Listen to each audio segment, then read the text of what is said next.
Đúng có chắp rồi. Cho chắp bớt từ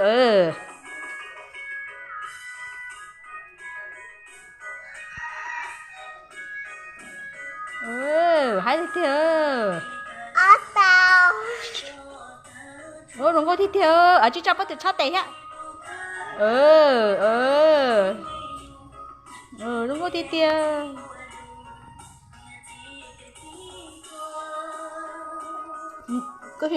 có chuyện là ô la vòng là có chưa? Nè, đừng có thiết đâu,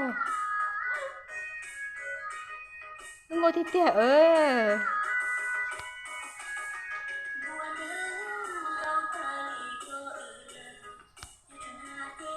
đừng có chắp lời,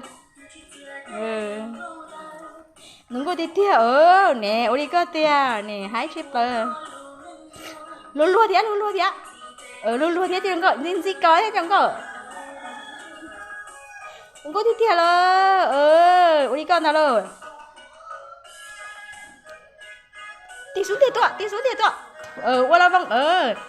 mì giá ít giá ở đây nhiều quá nhỉ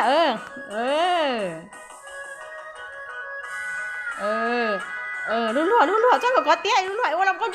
con chưa lộ lần luôn chưa nè đi cơ tia đừng có chắp lời đừng có thiết là ninja là qua làm vòng hộ ninja cầu thì không cầu luôn thì không cầu hi nào thì không cầu đừng có chắp lời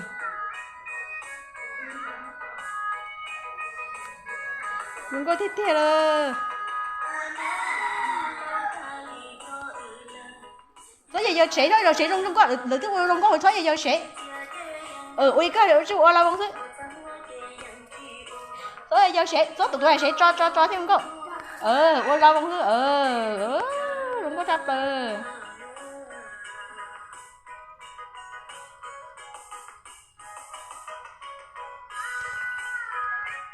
không có thiết là nè. Cái cho bớt từ không có rồi mì xóa tiền nữa cho vậy mì ấy có giá tốn đấy cho giá tay ô la mong ta là tôi chắc áp cho luôn đó mà cho